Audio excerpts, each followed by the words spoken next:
স্নেহের শিক্ষার্থী, তোমাদের স্বাগত জানাচ্ছি। আমি আনিসুর রহমান, প্রভাষক, পদার্থবিজ্ঞান বিভাগ, ভেড়ামারা কলেজ, ভেড়ামারা, কুষ্টিয়া।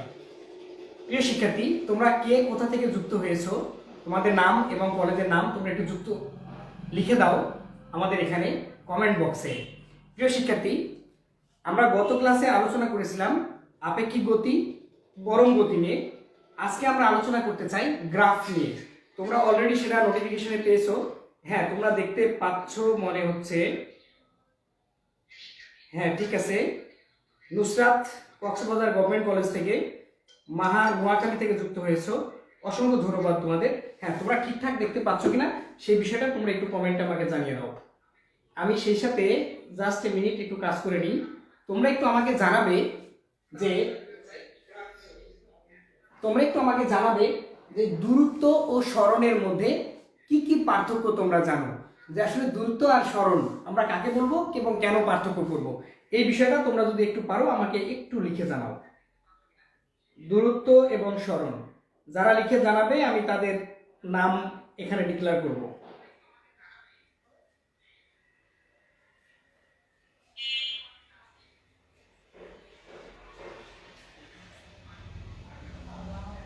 ঠিক আছে। হ্যাঁ, আমি এটা অলরেডি আমার ফেসবুক পেজে শেয়ার করে দিলাম। প্রিয় শিক্ষার্থী, তোমরা জানো যে দূরত্ব হলো, হ্যাঁ, ঢাকা কলেজ থেকে যুক্ত হয়েছো, মাসুমা আক্তার যুক্ত হয়েছে ভিক্টোরিয়া কলেজ থেকে, পারভিন আক্তার যুক্ত হয়েছে কুমিল্লা ভিক্টোরিয়া কলেজ থেকে, নুসরাত জাহান যুক্ত হয়েছে উল্লাপাড়া সায়েন্স কলেজ থেকে, শাকিল খান যুক্ত হয়েছে। অসংখ্য ধন্যবাদ তোমাদের। ঠিক আছে, তো আমরা ফিরে যাই। যেটা বলছিলাম, তোমাদের দূরত্ব ও সরণের মধ্যে পার্থক্য জানতে চেয়েছিলাম। আসলে দূরত্বকে আমরা বলে রাখি স্কেলার রাশি, আর সরণকে আমরা বলি ভেক্টর রাশি, কারণ সরণের নির্দিষ্ট দিক বলতে হয়, তাই না? তো ঠিক আছে, আমরা গ্রাফ রিলেটেড বিষয় নিয়ে আজকের এই পার্টগুলো আলোচনা করার চেষ্টা করব। তাহলে একটু দেখো যে বেগ বলতে আমরা কি বুঝি। বেগ কোনো নির্দিষ্ট দিকে কোনো বস্তু গেলে যে সময় নেয়, সময় দিয়ে যখন আমরা তাকে ভাগ করে দিই তখন আমরা তাকে বলি বেগ, তাই না? তাহলে মনে করো যে এরকম হলো, কোনো একটি বস্তু এখান থেকে এখানে গেল, তো এই জায়গার যে স্থানাঙ্ক সেটা আমরা দিলাম x1, এখানকার স্থানাঙ্ক দিলাম আমরা x2। তাহলে আসলে কতটুকু দূরত্ব সে গিয়েছে দেখো, x2 - x1। আর সময় যদি আমরা এখানে t1 দিয়ে শুরু করি, t2 দিয়ে যদি শেষ করি, তাহলে আমাদের সময়টা হবে t2 - t1। তার মানে এটা হলো সরণের পরিবর্তন, এটা হলো সময়ের পরিবর্তন। তো সরণের পরিবর্তন এবং সময়ের পরিবর্তন এটাকে আমরা এভাবে লিখতে পারি যে d dt, তার সাথে আমরা দিলাম এখানে সরণের পরিবর্তন, অর্থাৎ সরণের হার বলছি আমরা এটাকে। তো তোমরা জানো যে সরণের হারকে কি বলে?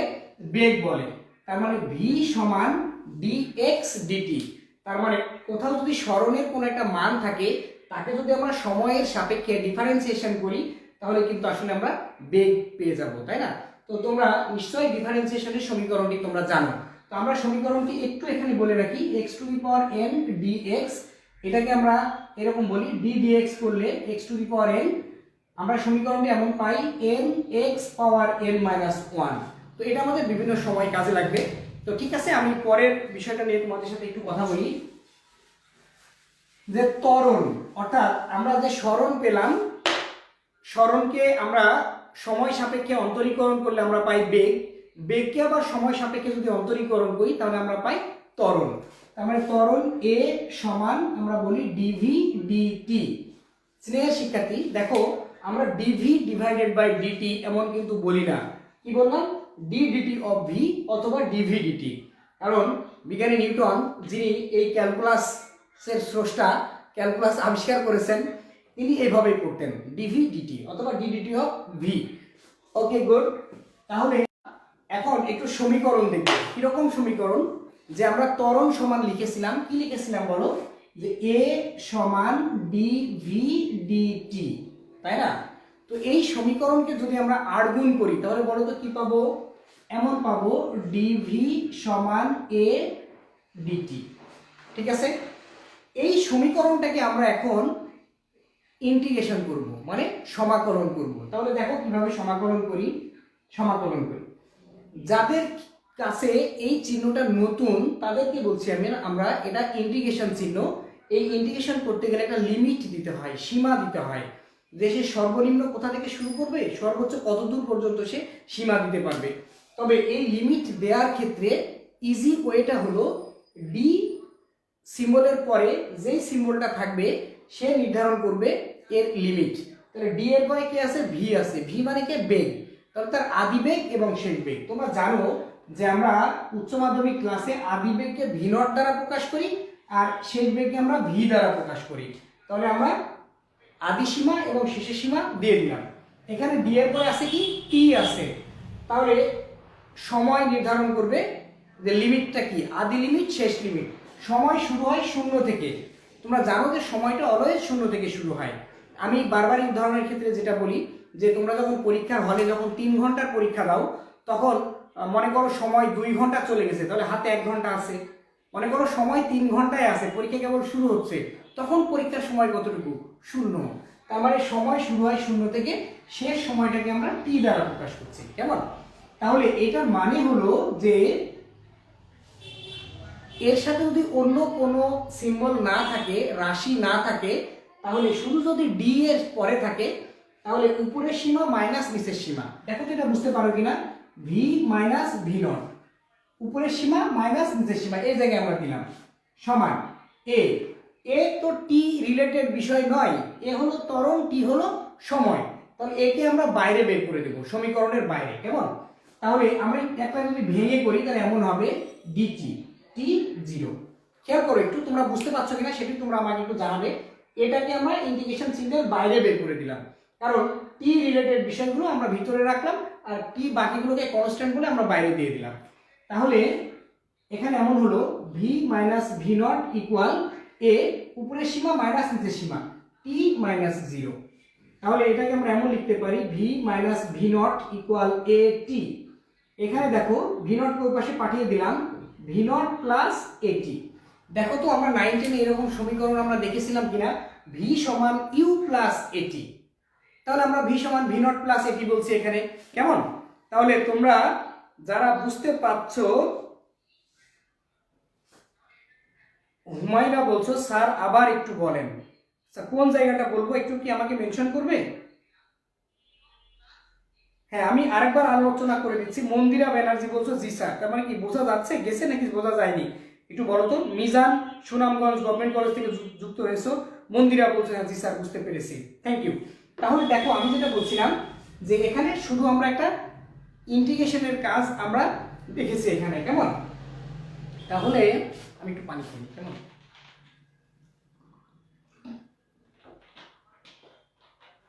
আচ্ছা, তো আমরা এখন যেটা দেখব, এই সমীকরণ থেকে আমরা অন্য কি কি কাজ করতে পারি সেটা একটু দেখে নিই। তোমরা চাইলে তুলেও নিতে পারো, এই ফাঁকে তোমরা তুলে নিতে পারতে এটি।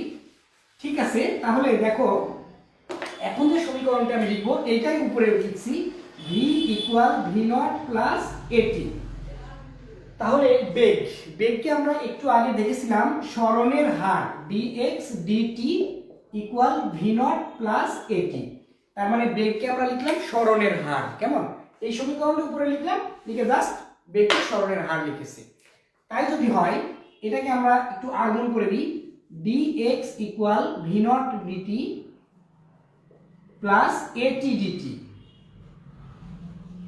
ঠিক আছে, তাহলে খেয়াল করো এই সমীকরণকে আমরা এখন ইন্টিগ্রেশন করতে যাচ্ছি। এই সমীকরণকে যদি আমরা ইন্টিগ্রেশন করি, ইন্টিগ্রেশন করছি, তাহলে দেখো সীমা কি হবে তোমরা নিশ্চয়ই বলতে পারবে। তোমরা আমাকে এই পাশের সীমা কি হবে, রাইট সাইডের লিমিটটা কি কি হবে সেটা তোমরা আমাকে একটু কমেন্ট বক্সে জানাও। এই পাশের সীমাটা আমি দিলাম সরণ। সরণ হলো আদি সরণ আর শেষ সরণ। আদি সরণ দিলাম 0, শেষ সরণ দিলাম আমরা x। তাহলে এখানে আমরা লিখতে পারবো x মাইনাস এক্স নট। আর তোমরা ওই পাশের লিমিটকে কি বলেছো সেটা আমরা একটু দেখে আসি। স্যার 4 নাম্বার লাইনটা কোন 4 নাম্বার লাইন? আগের 4 নাম্বার লাইন ছিল। আচ্ছা, ওইটা আবার এখানে আসবে সিনথিয়া, ওইটা আবার এখানে আসবে। কেমন? ঠিক আছে, তাহলে দেখো লিমিট আমরা এখানে দেব টি কে নিয়ে। কেন টি কে নিয়ে? ডি এর পরে যে রাশি আছে সেই লিমিট নির্ধারণ করে থাকে। তাহলে 0 এবং টি অর্থাৎ আদি সময় শেষ সময়, আদি সময় শেষ সময় মানে টি, অর্থাৎ ডি এর পরে যেই সিম্বল থাকবে সে লিমিট নির্ধারণ করবে। তাহলে এখানে ভি নট তো বাইরে চলে যাবে, যেহেতু টি যারা তারাই শুধু ভিতরে থাকতে পারবে। তাহলে আমরা ডিটি লিখলাম, এটাকে বাইরে দিয়ে দিলাম 0 টু টি প্লাস এ বাইরে বের করে দিলাম। খেয়াল করো টি কে কিন্তু বাইরে পাঠালাম না। যারা ক্যালকুলাসে একেবারেই নতুন তাদের জন্য আমি আবার বলছি, অনেকেই তোমরা এটা পারো, কিন্তু যারা একেবারেই নতুন তাদের জন্য বলছি। খেয়াল করো এই ডি এর পরে টি ছিল, টি তো এখানে লিমিট নির্ধারণ করছে, তাহলে টিটাকে আমরা ভিতরে রাখলাম, আর টি রিলেটেড না যারা অর্থাৎ এ তাদেরকে আমরা বাইরে বের করে দিলাম। ব্যাপারটা এরকম যে একটা বাড়িতে মনে করো একজনকে দাওয়াত দিয়েছে, যাকে দাওয়াত দিয়েছে সেই শুধু ভিতরে যেতে পারবে, অন্যরা পারবে না, আইডি কার্ড না থাকলে তো যেতে পারবে না। তো খেয়াল করো এখানে টি টি মানে কি, টি মানে কি টি এর দাওয়াত আছে, তাই টি রিলেটেড যারা তারা ভিতরে থাকবে, বাকিরা বাইরে, মানে কনস্ট্যান্ট, তাদের কাজ নাই, ভিতরে রাখলেও অসুবিধা ছিল না, কিন্তু তাদের হিসাব নিকাশ না করলেই হতো আর কি। তাহলে খেয়াল করো এখানে আমরা লিখলাম এক্স ইকুয়াল ভি নট, এখানে কি হবে তোমরা নিশ্চয়ই বুঝতে পারছো, উপরের সীমা মাইনাস নিচের সীমা, তাহলে টি মাইনাস 0 প্লাস এ। এখানে কিন্তু আমাদের সেই সমীকরণটা এখন করতে হবে, কারণ টি এই ডিটি আর এই টি কিন্তু এক জিনিস নয়, ডি যার সাথে থাকবে ডিটি, এই ডিটি মানে ক্ষুদ্র, ওই টি এর অংশ। মনে করো আমি হইলাম টি আর আমার হাত হইল ডিটি, কি এই জায়গাটা বোঝা যাচ্ছে? কি বললাম?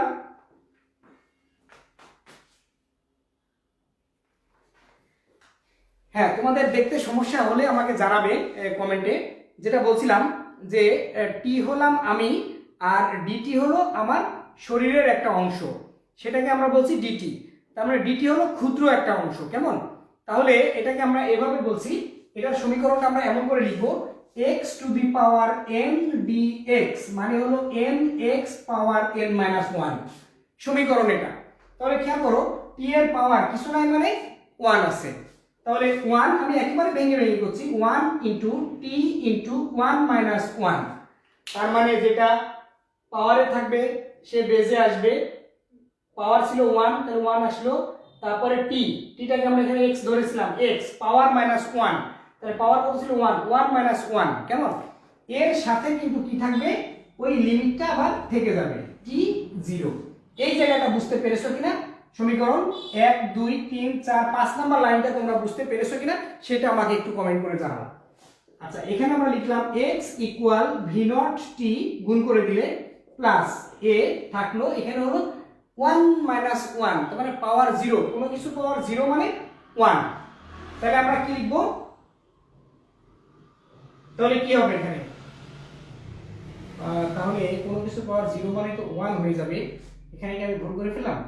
সরি, আমি কিন্তু ডিফারেন্সিয়েশনের সূত্র বলেছি, এখানে ইন্টিগ্রেশনের সূত্র করতে হবে, সরি এখানে ইন্টিগ্রেশনের সূত্র করতে হবে। খেয়াল করো x to the power n dx, ইন্টিগ্রেশনের, কারণ আমাদের চিহ্ন তো ইন্টিগ্রেশন আছে, তাহলে এমন হবে x to the power n plus 1 divided by n plus 1। এখন খেয়াল করো আমার পাওয়ার কত ছিল 1, আমার পাওয়ার ছিল 1, 1 প্লাস 1 ডিভাইডেড বাই 1 প্লাস 1। এখন দেখো বুঝতে পেরেছো কিনা? 1 2 3 4 5 নাম্বার লাইন, 5 নাম্বার লাইনটা আমি আরেকবার রিপিট করি যে x to the power n কে যদি আমরা ইন্টিগ্রেশন করি, সূত্র হলো x to the power n plus 1, মানে যা পাওয়ার ছিল তার সাথে এক যোগ, ডিভাইডেড বাই যা পাওয়ার ছিল তার সাথে এক যোগ, কেমন? তাহলে এখানে পাওয়ার কিছু নাই মানে 1 আছে, 1 প্লাস 1 x স্কয়ার বাই 2, তার মানে এখানে হবে, ওখানে হলে x স্কয়ার বাই 2 হতো, এখানে হলে t স্কয়ার বাই 2 হচ্ছে, এর সাথে আমাদের লিমিটটা থেকে যাবে। এই পর্যন্ত দেখো তোমরা বুঝতে পেরেছো কিনা? x equal v naught t plus 2টাকে আমরা বাইরে বের করে নিয়ে আসলাম, এ থাকলো টি স্কয়ার। এই জায়গাটা আমি একটু ভেঙে করব তোমাদের জন্য, খেয়াল করো এই জায়গাটা আমি একটু ভেঙে করছি, টি স্কয়ার, তো এখানে আমরা টি বসাবো আর নিচে 0 বসাবো। তো এই পর্যন্ত তোমরা একটু তুলে নাও, আর তোমাদের কোনো প্রশ্ন থাকলে সেটা আমি আলোচনা করছি, তোমরা এই পর্যন্ত তুলে নাও। স্যার পুরোটা আবার একটু বুঝিয়ে দেন, সুমাইয়া আক্তার, জয়তী, আরেকবার বুঝান স্যার। ওকে গুড, আমি জানি যে এই জায়গাটা একটু আলোচনা করা দরকার, ফাইন, থ্যাংক ইউ, আমি আবার আলোচনা করে দিচ্ছি। দেখো আমরা একটা সমীকরণ পেয়েছিলাম ভি সমান ভি নট প্লাস এটি, এটা সাধারণ সমীকরণ, আমরা জানি ভি সমান ইউ প্লাস এটি। তাহলে সেই জায়গায় ভি কে আমরা লিখেছি ডিএক্স ডিটি।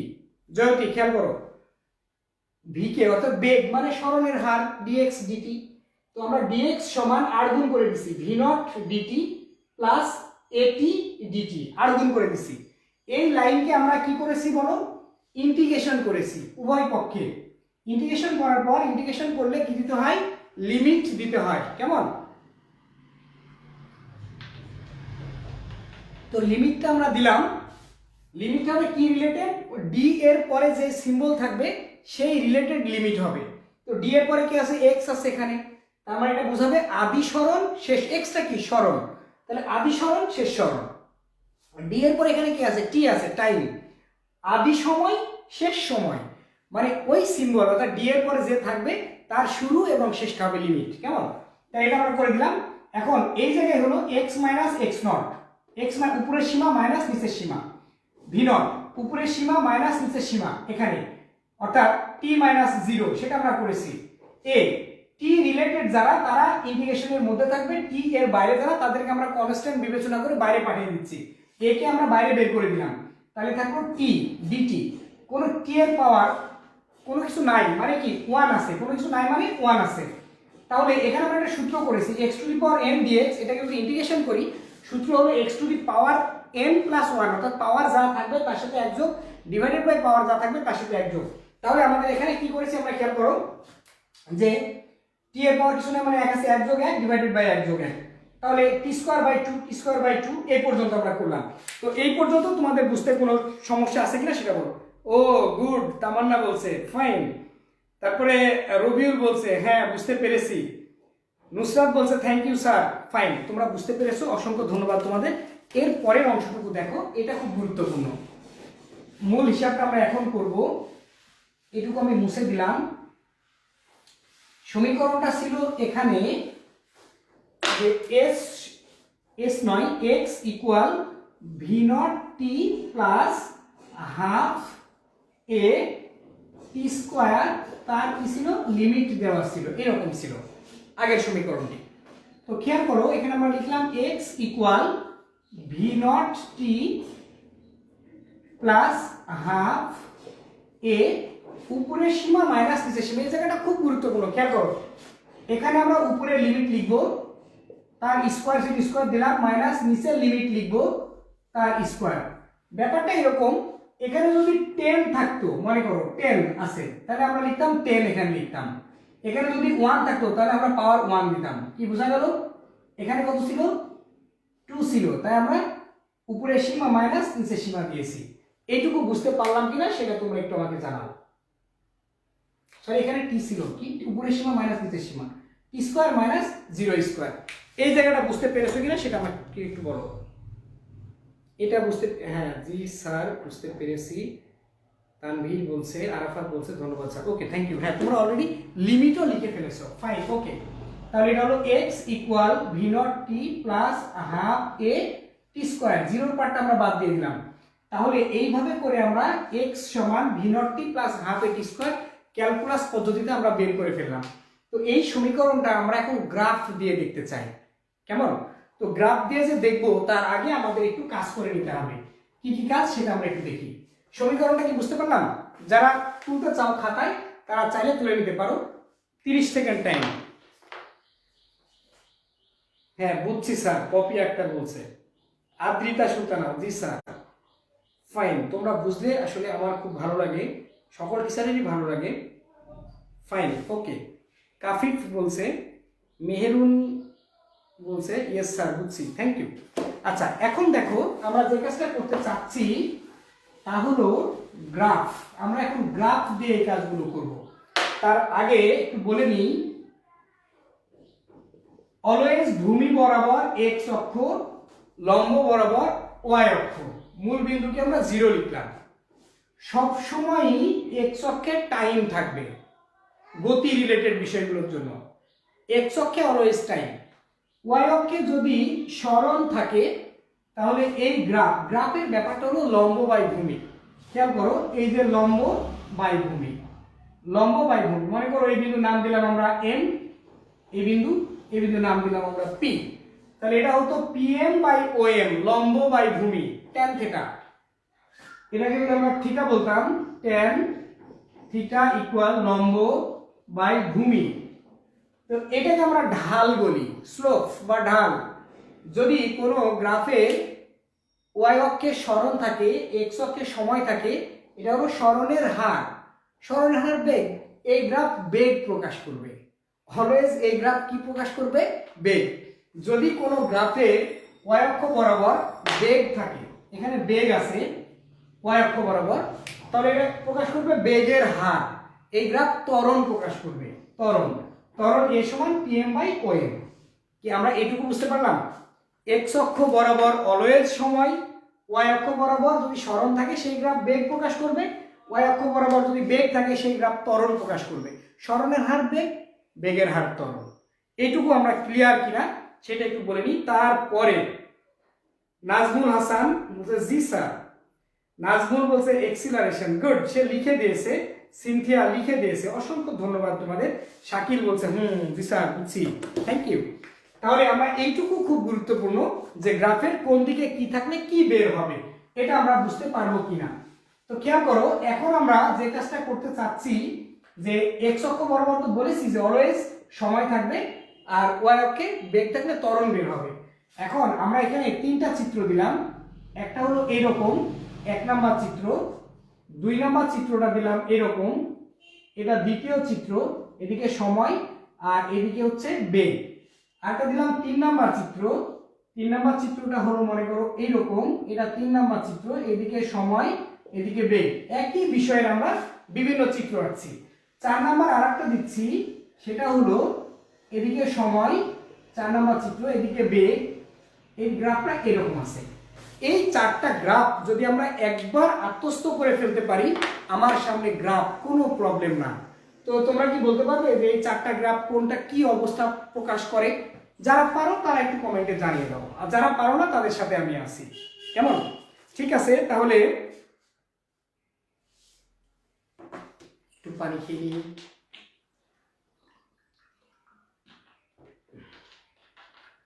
আমি আসলে ক্লাসেও পানির বোতল রাখি। তো একটু খেয়াল করো যে 4টা গ্রাফ দিয়েছি আমি, তোমাদের কাছে জানতে চাচ্ছিলাম। যেমন এখানে স্বপ্নের রাজকুমার, সে বলছে 110% বুঝতে পারছি। ওরে বাবা! তো খেয়াল করো, আমরা যেটা বলতে চাচ্ছিলাম 1 নাম্বারটা দিয়ে একটু খেয়াল করো। এই জায়গাটা তুমি যদি বুঝে নিতে পারো, তাহলে আজীবন তোমাকে গ্রাফ নিয়ে আর টেনশন করতে হবে না। এইটুকু আমি তোমাকে কথা দিতে পারি, কেমন? তো এটাকে আমরা বলে নিলাম 1 নাম্বার। এই বক্সের মধ্যে যারা আছে এটুকু নিয়ে কথা বলছি। এক্স অক্ষে আছে সময়, ওয়াই অক্ষে আছে বেগ, এবং এটা মূল বিন্দু। তো এটা আমরা বুঝতে পারছি যে আদিবেগ আছে। এই গ্রাফ দিয়ে এটুকু বুঝলেই হবে। খেয়াল করো, যদি এখান থেকে শুরু হতো তাহলে আদিবেগ 0 হতো। এই গ্রাফ অনুযায়ী আমরা বুঝতে পারছি আদিবেগ আছে। কি ঠিক আছে? এটুকু ঠিক আছে। 2 নাম্বার চিত্র ছিল আমাদের এইটুকু। এই জায়গাটা খেয়াল করো যে এখন মূল বিন্দু থেকে যাত্রা শুরু করেছে, এবং এই গ্রাফ কি প্রকাশ করবে? ত্বরণ প্রকাশ করবে। আমরা বলেছি যে যদি ওয়াই অক্ষে বেগ থাকে, এক্স অক্ষে সময় থাকে, এক্স অক্ষে তো সময় থাকবেই গতিতে, তাহলে এটা বেগের হার। বেগের হার মানে ত্বরণ। তার মানে এই ঢালকে নির্দেশ করছে ত্বরণ। তাহলে ত্বরণ সমান লম্ব বাই ভূমি। তো দেখো, সময় বৃদ্ধির সাথে সাথে বেগও সমানভাবে বৃদ্ধি পাচ্ছে। তার মানে এটা হলো সমত্বরণ। এই ত্বরণের নাম কি? সমত্বরণ। আদিবেগ 0 এবং এই গ্রাফের নাম হলো সমত্বরণ। 2 নাম্বার চিত্র। এখন 3 নাম্বার চিত্র। এটা 3 নাম্বার চিত্র দিয়ে দেখো, 3 নাম্বার চিত্রটা হচ্ছে বেগ আছে, সময় বৃদ্ধির সাথে সাথে বেগ কিন্তু বৃদ্ধি পাচ্ছে না। কিরকম? মনে করো এখানে 0, এখানে দিলাম সময় 10 সেকেন্ড, সময় দিলাম 20 সেকেন্ড, সময় দিলাম 30 সেকেন্ড, আর বেগ মনে করো এটা 50 মিটার পার সেকেন্ড। সময় যখন 0 তখন বেগ 50 মিটার পার সেকেন্ড। সময় যখন 10 সেকেন্ড, বেগ তখন 50 মিটার পার সেকেন্ড। সময় যখন 20 সেকেন্ড, বেগ তখন 50 মিটার পার সেকেন্ড। সময় যখন 30 তখনও হয়তো চলবে এভাবে। তার মানে এটা সমবেগে যাচ্ছে। সমবেগে গেলে ত্বরণ থাকে নাকি থাকে না? তোমরা একটু আমাকে কমেন্টে জানাও। সমবেগে গেলে ত্বরণ কত হবে বা সরণ থাকবে কিনা একটু আমাকে জানাবে তোমরা প্লিজ। সাদিয়া ইসলাম, সে প্রথম হয়তো মন্তব্য করেছে একেবারে দারুণভাবে। আদিবেগ আছে 1 নাম্বার, 2 নাম্বার সমত্বরণ, 3 নাম্বার সমবেগ, 4 নাম্বার সমমন্দন। গুড, অসংখ্য ধন্যবাদ। 4 নাম্বার সমমন্দন আর 3 নাম্বার হলো সমবেগ। তো তোমরা আমাকে বলো সমবেগের ত্বরণ থাকে কি থাকে না?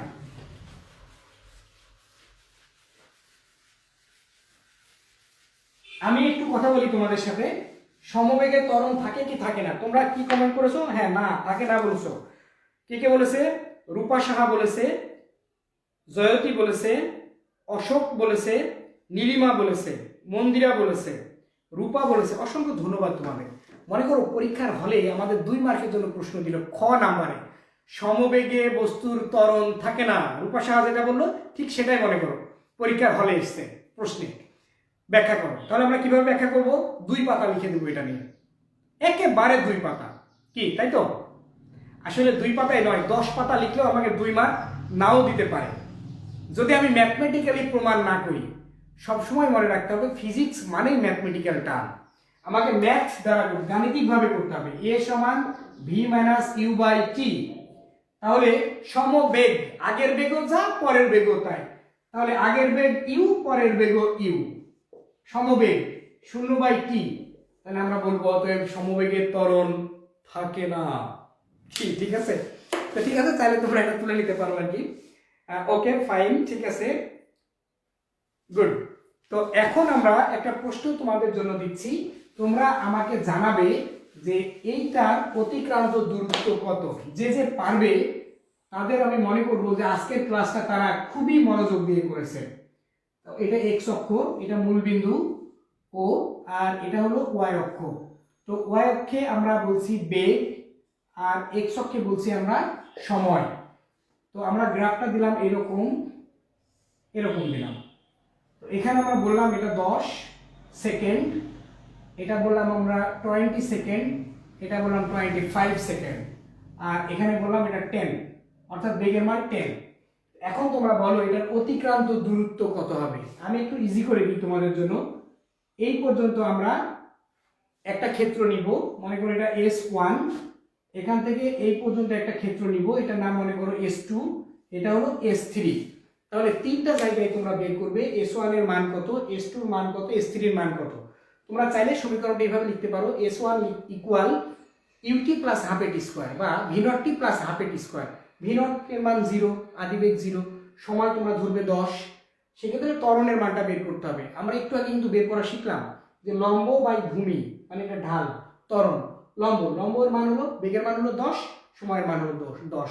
তাহলে এখানে ত্বরণ হবে 1। তাহলে তোমরা এইটার মান আমাকে বের করে দেখাও, মোট অতিক্রান্ত দূরত্ব s ইকুয়াল কত হবে। কে কে পারো সেটা আমি একটু দেখে নিই।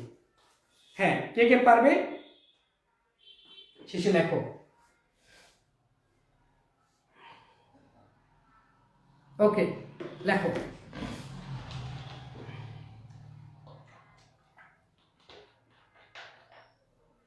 আমি একটু হেল্প করি তোমাদের S1 এর মান দিয়ে, তোমরাও করে ফেলো, যারা করবে তারা এখানে লিখবে। এস এর মান বের করে ফেলেছো? বাপরে বাপ, 175 মিটার। নাহিদ করেছে 225 মিটার, নাজমুল করেছে 175, স্বপ্নের রাজকুমার 175, সাজ্জাদ 175। ঠিক আছে, তোমাদের এক্স্যাক্টলি হয়েছে। তো যাদের হয়নি তাদেরকে আমি একটু হেল্প করি, কেমন? তাহলে দেখো S1 সমান v0t plus half a t1 square দিলাম, এটা মনে করো t1 এটুকু। তাহলে v0 হলো 0 ইন্টু t1 হলো 10 প্লাস হাফ a, এর মান আমরা বলেছি লম্ব বাই ভূমি 10/10, দিস ইজ 1 ইন্টু সময় হলো 10 এর স্কোয়ার। তাহলে কত হবে? 100 কে 2 দিয়ে ভাগ করলে 50 মিটার। এস এর মান বের করে ফেললাম। এখন বের করতে হবে আমাদের S2 এর মান। S2 মানটা আমরা এখানে বের করি। S2 সমান, খেয়াল করো আমার আদি বেগও যা শেষ বেগও তাই, তাহলে ত্বরণের সূত্র এখানে কাজে লাগবে না, খুব সাবধান। এখানে কি করব আমরা? S equal VT। তাহলে S equal VT, V into T, T2 বলছি আমরা, V হলো কত 10, আর T2 বলছি আমরা 20 মাইনাস 10, T2 কে বলছি আমরা 10, ইকুয়াল এটা হলো 100 মিটার। S2 মান হলো 100 মিটার। এখন S3 বের করতে হবে। তো S3 আমরা বের করি, S3 equal v0t plus half a t square. খেয়াল করো আমি এখানে মাইনাস না দিয়ে সমীকরণে প্লাস দিয়েছি, কোনো কি অসুবিধা আছে? না, কোনো অসুবিধা নাই। আমার এটা মন্দন হচ্ছে, তাও কি সমস্যা আছে? না, তাও কোনো সমস্যা নাই।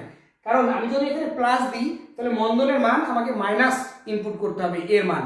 আর যদি সমীকরণে আগে আমি প্লাসটা দিয়ে নিই তাহলে আমাকে এর মান আর মাইনাস দিতে হবে না। কেমন? তাহলে খেয়াল করো, ভি নট, এখানে ভি নট কত? আদিবেগ হলো 10, ভি নট হলো 10 ইনটু সময় হলো 25 minus 20, this is 5 plus half of a, a মানে কত? V minus u by t. তাহলে এখানে 0 মাইনাস 10, তাহলে 10/5 মাইনাস 2, তাহলে এর মান হলো মাইনাস 2, টির মান হলো 5 এর স্কয়ার, 5 এর স্কয়ার। তাহলে কত হলো?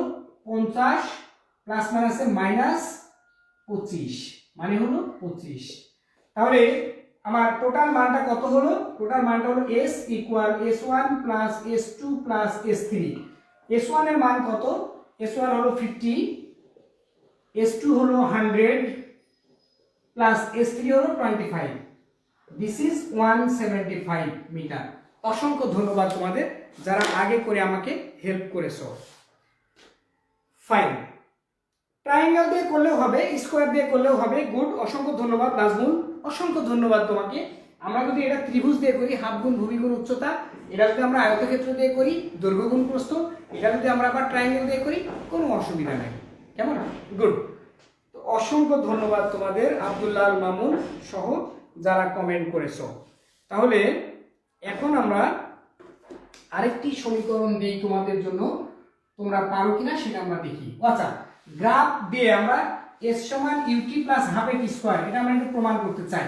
আমরা এর আগে সমীকরণ দিয়ে করলাম, এখন আমরা গ্রাফ দিয়ে করতে চাই। এটা আমরা করেছিলাম, গ্রাফ দিয়ে করিনি। তাহলে দেখো যে এরকম একটা গ্রাফ আমরা আঁকলাম, x অক্ষ y অক্ষ, x y 0। তাহলে আমার গ্রাফটা হলো এরকম, আদিবেগ আছে, আর এটার নাম দিলাম আমরা p, এবং এখান থেকে আমরা একটা pm লম্ব টানলাম x অক্ষের উপরে। তাহলে আমার অতিক্রান্ত দূরত্ব ও থেকে শুরু হলো। তাহলে পুরো ক্ষেত্রফল বের করার জন্য আমরা একটু কাজ করে নিব। এখানে একটা লম্ব টানলাম, তাহলে এটার নাম দিলাম মনে করো ও, এটার নাম দিলাম a, এটার নাম দিলাম b। তাহলে এখন এইটার পুরোটার অতিক্রান্ত দূরত্ব কত হবে? ক্ষেত্রফলের সমান হবে। তাহলে হবে ও এ পি এম, এটার যে ক্ষেত্রফল সেটা হবে। তো এটার সমান আমরা দুইটা ভাগ করে নিয়েছি, এদিকে আমরা সময় দিয়েছি, এদিকে আমরা বেগ প্রকাশ করছি। কেমন? তার মানে আদিবেগ আছে, যেটা আমি শুরুতে বলেছিলাম। তাহলে দেখো এটার সমান আমরা লিখতে পারি ও এ বি এম, ক্ষেত্রের ক্ষেত্রফল, প্লাস পি বি এ ত্রিভুজের ক্ষেত্রফল। কেমন? তাহলে এইটুকুর ক্ষেত্রফল বের করতে হবে, তোমরা নিশ্চয়ই এটা পারবে। দৈর্ঘ্য গুণ প্রস্থ, অর্থাৎ ও এম ইন্টু ও এ প্লাস হাফ গুণ ভূমি গুণ উচ্চতা, যেটা তোমরা কমেন্টে বলেছিলে, হাফ গুণ ভূমি এ বি ইন্টু উচ্চতা হলো পি বি। তাহলে ও এম সমান আমরা টাইম দ্বারা প্রকাশ করেছি, তো এখানে আমরা লিখলাম টাইম ইন্টু ও এ আমরা বেগ দ্বারা প্রকাশ করেছি এবং আদিবেগ আছে, দিস ইজ ভি নট, আদিবেগ v naught plus half into a b সমান ও এম, মানে হলো এটা সময় প্রকাশ করছে, this is t into p b, p b এর কোনো মান নাই। খেয়াল করো, আমরা এখান থেকেই আসলে আমরা শিখব যে ঢাল, একটু আগে যেটা দেখেছিলাম সেটাই আমরা আরেকবার রিপিট করে শিখছি, যে লম্ব বাই ভূমি মানে হলো P B divided by A B equal, এটা ঢাল কি প্রকাশ করবে? বেগ বাই সময়, এটা ত্বরণ প্রকাশ করবে এ। তাহলে পিবি সমান এ ইন্টু এ বি, তাহলে এ বি মানে তো সময়, এ বি মানে ও এম মানে সময়, দিস ইজ টি। তাহলে পিবি সমান আমরা লিখতে পারি এ টি। তাহলে আমাদের সমীকরণটি হলো V naught t plus half এ স্কোয়ার। অর্থাৎ তোমরা যারা ট্রায়াঙ্গেল এবং আয়তক্ষেত্র দিয়ে করেছো, তার মানে তাদের ঠিক আছে। কিভাবে হলো, কিভাবে আমরা পেলাম, জাস্ট এটাই তোমাদের আমি দেখিয়ে দিলাম চিত্রের সাহায্যে। তো তোমরা যারা বুঝতে পেরেছো তারা একটু কমেন্ট দিয়ে দাও। হ্যাঁ, আর যাদের বুঝতে সমস্যা আছে তারাও একটু জানাও। হ্যাঁ ফাইন, নূরে জানাত বলছে এগুলো তো অনেক সহজ। হ্যাঁ গুড, এগুলো অনেক সহজ। তারপরে দেখো আমরা আরেকটি বিষয় নিয়ে আলোচনা করি। কি নিয়ে আলোচনা করব তার আগে কত বাজে একটু আমি টাইমটা দেখে নিই, 10টা 38 বাজে। আচ্ছা, আমাদের ক্লাস হলো 10:40 পর্যন্ত। আচ্ছা, আরেকটা কাজ আমরা দেখো তোমাদের দিই, তুমি বুঝতে পারো কিনা। এখানে আমরা যেটা আঁকছিলাম সেটা আমি বড় করে আঁকছি এখানে। এটা হলো সময় আর এদিকে হলো বেগ, কেমন? এদিকে হলো বেগ, তাহলে এটা হলো ওয়াই অক্ষ, এটা হলো এক্স অক্ষ। তাহলে এখানে এমন করে আঁকা আছে, আগে যেমনটা এঁকেছিলাম সেই রকমই, কিন্তু একটু আলাদা। হ্যাঁ, এদিকে যত দূর উঠেছিল ঠিক তত দূরই উঠবে, এমন দিলাম। তাহলে এখানে মূল বিন্দু ও, এটা 2, এটা 4, এই ক্ষেত্রটা দিলাম এ, এই ক্ষেত্রটা দিলাম বি, এই ক্ষেত্রটা সি, এই ক্ষেত্রটা ডি। এটা হলো 2, এটা 4, এটা 6, মানে এটা হলো 5, কেমন? তাহলে এটা বেশি দূরে চলে গেছে, এত দূরে গেলে আসলে ঠিকঠাক বুঝাবে না আর কি। আমরা এটা এমন করে দিই, ওকে। এটা হলো 6, এই বিন্দুটা হলো 5। তো এখন ক নাম্বার প্রশ্ন বলছে পুরোটা এদিকে কি, কতে বলছে যে অতিক্রান্ত দূরত্ব বের করতে হবে। অতিক্রান্ত দূরত্ব তোমরা বের করে ফেলো তো, অতিক্রান্ত দূরত্ব কত হবে, দূরত্ব হোয়াট। আর খতে বলছে 6 সেকেন্ডে, 6 সেকেন্ড অতিক্রান্ত দূরত্ব, আর খতে বলছে ওই 6 সেকেন্ডেই, 6 সেকেন্ডে সরণ কত, সরণ কত। তাহলে দুইটা প্রশ্ন এখানে বের করতে হবে, একটা হলো অতিক্রান্ত দূরত্ব কত, মনে করো এটা গ, আর এটা ঘ মার্কে 4 নাম্বারে বের করতে হবে, 4 মার্কের জন্য যেই ক্ষেত্রে সরণ কত। তাহলে এখান থেকে শুরু করেছে, এখান থেকে আমরা এটা বলে দিই, ও এটা বললাম এম, এটা এন, এরকম এস পর্যন্ত আমরা বলে দিলাম, এখানে তো এস বিন্দু বললাম আর কি। ঠিক আছে, আচ্ছা এস না বলে আমরা এখানে ডাব্লিউ বলি। তাহলে এখন এটা সরণ বের করতে হবে দূরত্ব, তাহলে কতে বের করতে হবে দূরত্ব, খতে বের করতে হবে সরণ। কি করতে হবে বলো তো? ওরে বাবা, তোমরা করে ফেলেছো। শাহনাজ শানু বল স্যার বুঝতে পেরেছি। জয়পাল বলতে স্যার বুঝেছি।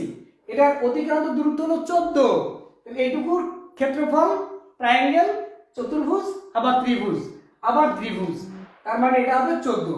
আর সরণ বের করতে গেলে কি করতে হবে? সরণ সরণ বের করতে গেলে নিচেরটা মাইনাস করে দিতে হবে, এটা ঋণাত্মক কাজ। এটা আমরা মাইনাস করে দেবো, তাহলে এটা 2, এটা 4, এটা 2 নাকি, তাহলে তোমাদের যদি 14 হয় তাহলে 2, 2 4, 2 6, এটা 8 ছিল মনে হয়, 8 হওয়ার কথা। ফাইন, 14 হওয়ার কথা, তাহলে এটাকে আমরা মাইনাস করে দেবো, 2 কে মাইনাস করবো, তাহলে আমাদের এটা 12 দাঁড়াবে, কেমন? হ্যাঁ, শামিমা ইসলাম সেও দূরত্ব বের করতে বলেছে 14, কিন্তু সরণ বের করতে গেলে আমাদের শুধু এটা মাইনাস করে দিতে হবে, আগের সব হিসাব ঠিক থাকবে, সরণ এটা মাইনাস। তার মানে a plus b plus c minus d এর ক্ষেত্রফল, কেমন? এটা তো d ছিল, তাহলে তখন এটা হবে 12। তাহলে আজকে আমরা কি কি আলোচনা করলাম যদি একটু সাম আপ করতে বলি তোমাদের, তোমরা কি যারা শুরু থেকে ছিলে তারা একটু সাম আপ করে দাও যে কি কি বিষয় নিয়ে আলোচনা হয়েছে, তোমরা একটু সাম আপ করো। হ্যাঁ ফাইন, হৃদয় চন্দ্রপাল দারুণ করে লিখছে, নীলিমা কুন্ডু সে বলেছে 12, গুড। তাহলে এটা সরণ আমরা বের করতে পারলাম যে 12, আর দূরত্ব হলো 14 মিটার। স্নেহের শিক্ষার্থী, তাহলে আজকে আমরা কি কি আলোচনা করেছি সেই বিষয়ে একটু কথা বলি তোমাদের সাথে। আজকে আমরা শুরু করেছিলাম দূরত্ব দিয়ে, এটা স্কেলার রাশি, আর সরণ হলো ভেক্টর রাশি, কারণ কি সরণের দিক আছে। তারপর আমরা বেগ বলেছি, সরণের হার হলো বেগ, বেগ v ইকুয়াল dx dt। সরণকে যদি আমরা সময় সাপেক্ষে অন্তরীকরণ করি, ডিফারেন্সিয়েশন করি, তাহলে আসলে আমরা বেগ পাবো। আর ওই বেগকে যদি আরেকবার আমরা ডিফারেন্সিয়েশন করি তাহলে আমরা ত্বরণ পাবো। সেখান থেকে আমরা সমীকরণের সাহায্যে ক্যালকুলাস পদ্ধতিতে আমরা প্রমাণ করে দেখেছি যে কিভাবে s equal v not t plus half এটি স্কোয়ার হয়। তারপরে আমরা দেখেছিলাম গ্রাফ দিয়ে কিভাবে এই সমীকরণ দিয়ে দূরত্ব অর্থাৎ অতিক্রান্ত দূরত্ব এবং তার ক্ষেত্রফল নির্ণয় করা যায়। তারপরে আমরা দেখেছিলাম 4টা বিষয় দেখেছি, যে কখন আমরা বেগ বের করব, কখন আমরা ত্বরণ বের করব। তারপরে আমরা বলেছিলাম এক্স অক্ষে অলওয়েজ টাইম থাকবে, আর ওয়াই অক্ষে যদি সময় থাকে, সরি ওয়াই অক্ষে যদি সরণ থাকে তাহলে সরণের হার, দিস ইজ বেগ ভেলোসিটি। আর যদি ওয়াই অক্ষে বেগ থাকে তাহলে কি হবে বেগের হার, বেগের হার ত্বরণ এক্সিলারেশন, তখন আমরা ত্বরণ বের করব। এইভাবে করে অন্তরীকরণ করে আমরা বের করতে পেরেছি। আর একই সাথে আরেকটা সমীকরণ আমরা শিখে নিয়েছি আজকে, গণিতের ক্যালকুলাসের ইন্টিগ্রেশনের সমীকরণ x to the power n কে যদি ইন্টিগ্রেশন করতে হয় তাহলে হবে x to the power n plus 1 divided by n plus 1। কেমন? আচ্ছা, এই সমীকরণ থেকে আমরা দুইটা সমীকরণের আমরা চিত্রের বা গ্রাফের আমরা ক্ষেত্রফল নির্ণয় করেছি, অতিক্রান্ত দূরত্ব নির্ণয় করেছি এবং আমরা সরলও নির্ণয় করেছি। স্নেহের শিক্ষার্থী, তোমরা আমাদের সাথে আজকে থাকার জন্য অসংখ্য ধন্যবাদ জানাচ্ছি। তোমরা প্রত্যেকেই খুব সহযোগিতা করেছো আজকের ক্লাসে। তো মনোযোগ দিয়ে ক্লাসটি করার জন্য তোমাদের অসংখ্য ধন্যবাদ জানাচ্ছি। তোমরা অনেক ভালো থাকো, সুস্থ থাকো। দেখা হবে তোমাদের সাথে আগামী রবিবার এবং সোমবার। ভালো থাকো।